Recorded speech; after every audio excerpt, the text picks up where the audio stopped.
ইরানের আকস্মিক মিসাইল হামলায় ইসরায়েলের ৯টি যুদ্ধজাহাজ ধ্বংস, মধ্যপ্রাচ্যে উত্তেজনার বিস্ফোরণ। লোহিত সাগরের উথাল ঢেউয়ের মাঝে আজ ভোরে হঠাৎই আকাশ কেঁপে ওঠে প্রচণ্ড বিস্ফোরণের শব্দে। ইসরায়েলের নৌবাহিনীর টহলরত ৩টি কনভয়ে একযোগে মিসাইল হামলা চালিয়েছে ইরান। মাত্র কয়েক সেকেন্ডের ব্যবধানেই ধ্বংস হয়ে গেছে ইসরায়েলের মোট ৯টি অত্যাধুনিক যুদ্ধজাহাজ। বিস্ফোরণের তীব্রতায় কয়েক কিলোমিটার জুড়েই আগুনের লেলিহান শিখা দেখা যায়, সমুদ্রপথে ছড়িয়ে পড়ে ধ্বংসাবশেষ।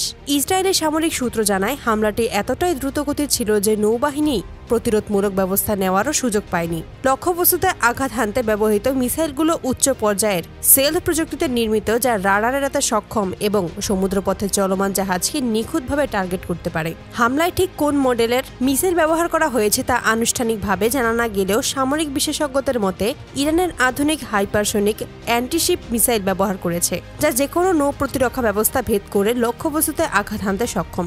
বিশেষজ্ঞরা বলেছেন, ইরানের সামরিক প্রযুক্তি মধ্যপ্রাচ্যের শক্তির ভারসাম্যকে নতুনভাবে সংজ্ঞায়িত করেছে। হামলার পর ইসরায়েলে জরুরি বৈঠক ডেকেছে প্রতিরক্ষা মন্ত্রণালয়। প্রধানমন্ত্রী নেতানিয়াহু বলেছেন, ইসরায়েলের ওপর এ ধরনের আঘাত মোটেও সহ্য করা হবে না এবং এর জবাব দেওয়া হবে যথাযথভাবে।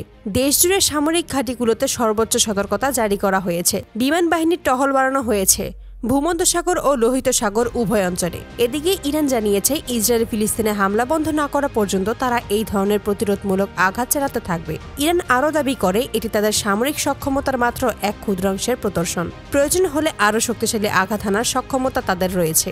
গাজায় দীর্ঘদিন ধরেই চলমান সংঘাত এবং ইসরায়েলের সামরিক অভিযান নিয়ে তেহরানের অবস্থান বরাবরই কঠোর। ফিলিস্তিনের বিভিন্ন প্রতিরোধ গোষ্ঠীকে দীর্ঘ সময় ধরে অস্ত্র প্রশিক্ষণ এবং প্রযুক্তি সহায়তা দিয়ে আসছিল ইরান, কিন্তু সাম্প্রতিক এই হামলা দেখিয়ে দিল এখন তারা সরাসরি অভিযান চালাতে প্রস্তুত। হামলার পর আন্তর্জাতিক অঙ্গনে ব্যাপক প্রতিক্রিয়া তৈরি হয়েছে। বিশ্ববাজারে তেলের দাম মুহূর্তেই বেড়ে গেছে।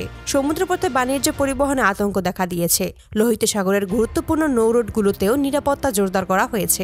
আন্তর্জাতিক বিশ্লেষকরা সতর্ক করে বলেছেন, পরিস্থিতি দ্রুতই নিয়ন্ত্রণে না এলে পুরো মধ্যপ্রাচ্য আরও বড় সংঘাতে জড়িয়ে পড়তে পারে।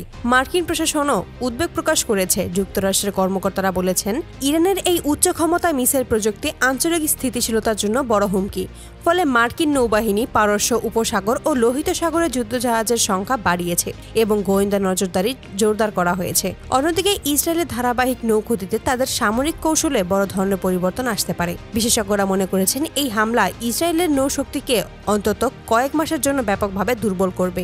ভবিষ্যতে ইরানের বিরুদ্ধে সামুদ্রিক অভিযানে ইসরায়েলকে নতুন পরিকল্পনা ও আরও উন্নত নিরাপত্তা ব্যবস্থা গ্রহণ করতে হবে। মধ্যপ্রাচ্যের পরিস্থিতি এখন অত্যন্ত উত্তপ্ত।